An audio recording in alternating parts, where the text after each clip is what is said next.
Bharatiya Janata party और उसके नेताओं ने उत्तर प्रदेश को बर्बाद करने का बीड़ा उठा लिया है। यूपी को बर्बाद करना उनका संकल्प हो गया है, उनका लक्ष्य हो गया है। कभी मुजफ्फरनगर के दंगे, कभी अलीगढ़ के दंगे, कभी बहराइच के दंगे और अभी संभल के दंगे। बीजेपी आपको ना तो रोजगार दे सकती है, ना महंगाई से राहत, और ना ही आपके बच्चों के लिए स्कूल और अस्पताल बना सकती है। वो सिर्फ दंगे दे सकती है, झगड़े दे सकती है, फसाद दे सकती है। यही काम पूरे देश में कर रहे हैं और यूपी को खास तौर से दंगे फसाद का अड्डा बना दिया है भारतीय जनता पार्टी के लोगों ने। संभल में जो कुछ हुआ ये गहरी साजिश का हिस्सा है। और ऐसा मैं क्यों कह रहा हूं, ध्यान से बातों को सुनिएगा।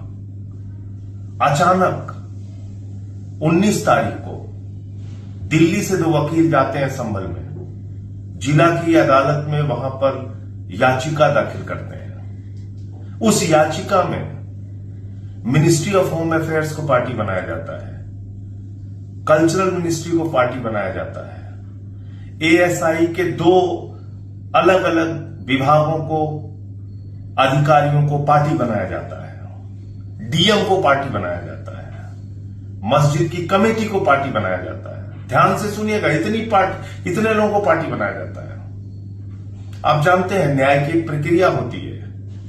कोई याचिका दाखिल होती है, किसी के खिलाफ होती है, कोई पार्टी होता है तो उनको एक सामान्य सा नोटिस जाता है कि इस मसले पर आपका क्या कहना है, आपके क्या विचार हैं। बगैर दूसरे पक्ष को सुने हुए, बगैर किसी के वकील को सुने हुए 4 बजे ऑर्डर कर दिया जाता है कि सर्वे किया जाए, उस जामा मस्जिद का सर्वे किया जाए।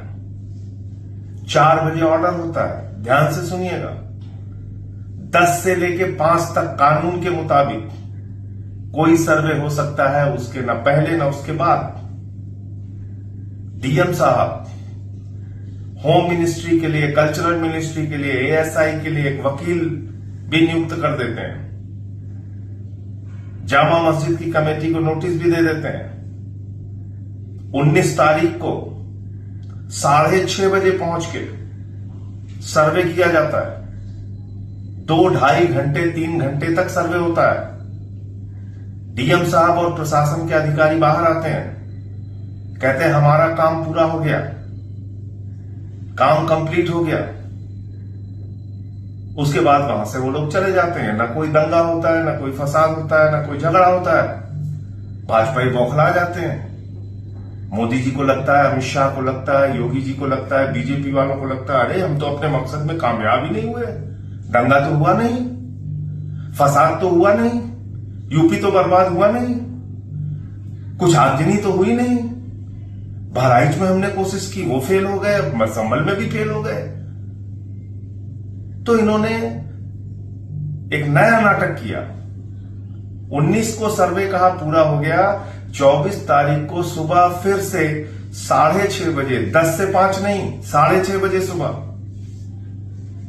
नारे लगाते हुए सर्वे कराने के लिए प्रशासन पहुंचता है और उसके बाद वहां माहौल बिगड़ता है।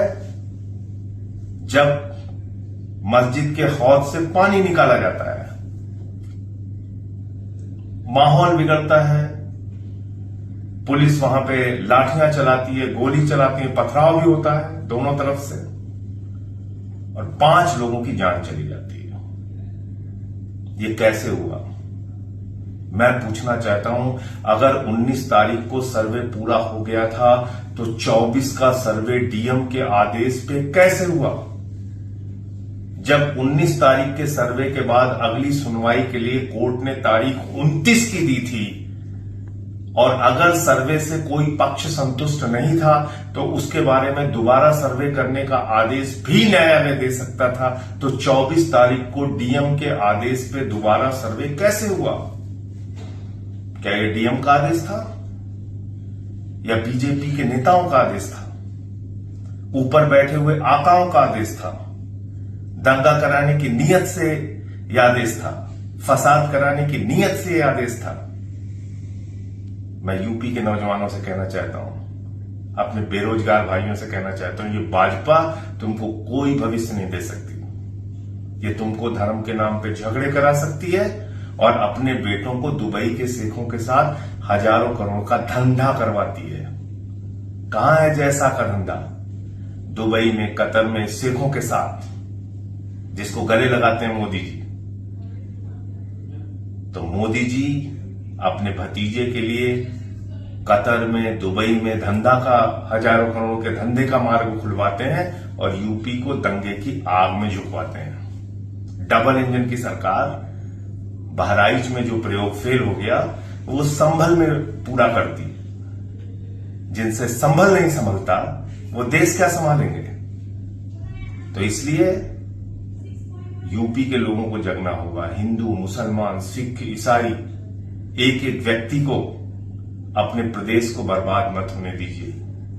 आइए हम सब मिलके भाईचारे के साथ, एक साथ, एकता के साथ, शांति के साथ सरकार से सवाल पूछें अपने मुद्दों पर, रोजगार पे, स्कूल पे, अस्पताल पे, किसान के सवाल पे, महंगाई के सवाल पे। इस दंगे फसाद से हमको कुछ नहीं मिलने वाला। और मैं फिर दोहरा रहा हूं, ये भारतीय जनता पार्टी के आकाओं और बीजेपी के नेताओं की गहरी साजिश का हिस्सा है संभल का दंगा। ये पूरा प्रकरण है। अब आपको समझ में आ गया होगा कि किस तरीके से ये दोबारा सर्वे करा के दंगा कराया गया, फसाद कराया गया, गुंडागर्दी कराई गई और 5 लोगों को गोलियों से भून दिया गया। इस पूरे मामले में हाई कोर्ट की निगरानी में मामले की जांच होनी चाहिए और जो भी लोग इसके लिए दोषी हैं, चाहे वो जनता का व्यक्ति हो या पुलिस प्रशासन का व्यक्ति हो या बीजेपी के आका हो, उनका चेहरा देश के सामने आना चाहिए और उनके खिलाफ सख्त से सख्त कार्रवाई होनी चाहिए। जय हिंद।